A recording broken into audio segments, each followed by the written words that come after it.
বাংলাদেশ ভারত সচিব পর্যায়ে বৈঠক করেছেন দুই দেশের পররাষ্ট্র সচিব। রাষ্ট্রীয় অতিথি ভবন পদ্মায় সকাল 11টায় বৈঠক শুরু হয়। শেখ হাসিনা সরকারের পতনের 4 মাস পর দুই দেশের মধ্যে এটি প্রথম উচ্চ পর্যায়ের বৈঠক।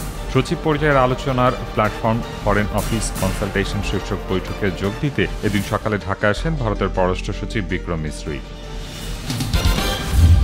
ইউরোপীয় ইউনিয়নের 27টি দেশের রাষ্ট্রদূতের সঙ্গে বৈঠকে বসেন অন্তর্বর্তী সরকারের প্রধান উপদেষ্টা ড. মোহাম্মদ ইউনূস। বেলা 12টার দিকে তেজগাঁয়ে প্রধান উপদেষ্টার কার্যালয়ে এই বৈঠক শুরু হয়। ইউরোপীয় ইউনিয়নের সব সদস্য রাষ্ট্রের রাষ্ট্রদূত একত্রিত হয়ে সরকার প্রধানের সঙ্গে আলোচনার উদ্যোগ এবারই প্রথম। এই বৈঠক বাংলাদেশ ও ইইউ এর সম্পর্ক আরও সুসংহত করবে বলে আশা করা হচ্ছে।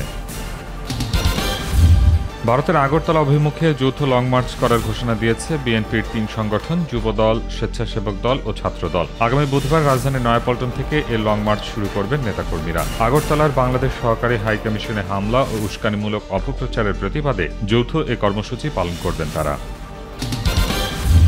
ভারত নিজের পায়ে নিজেরাই কুড়াল মারছে, কারণ ভারতের দেশের মানুষের অনুভূতি না বুঝলে তাদের সাথে অবস্থান হবে মুখোমুখি, এমন মন্তব্য করেছেন বিএনপির স্থায়ী কমিটির সদস্য গয়েশ্বরচন্দ্র রায়। জাতীয় প্রেস ক্লাবে এক আলোচনা সভায় তিনি মন্তব্য করেন। বলেন, পার্শ্ববর্তী কোনো দেশ তাদের আধিপত্য মানছে না। বাংলাদেশের প্রতি ষড়যন্ত্র করতে গিয়ে নিজেদের অস্তিত্ব হুমকিতে ফেলছে দেশটি।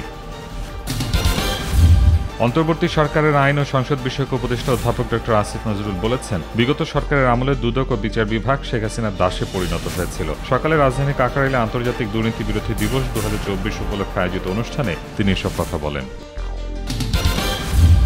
স্বরাষ্ট্র উপদেষ্টা লেফটেন্যান্ট জেনারেল অবসরপ্রাপ্ত মোহাম্মদ জাহাঙ্গীর আলম চৌধুরী বলেছেন, আইনশৃঙ্খলা বাহিনীকে তেলবাজি বন্ধ করতে হবে। সাদা পোশাকে কাউকে গ্রেফতার করা যাবে না। সকালে খুলনা জেলা শিল্পকলা একাডেমি অডিটোরিয়ামে সশস্ত্র বাহিনী বিভাগ ও খুলনা বিভাগের আইনশৃঙ্খলা বাহিনী এবং বিভিন্ন অধিদপ্তরের কর্মকর্তাদের সঙ্গে মতবিনিময় সভায় কথা বলেন।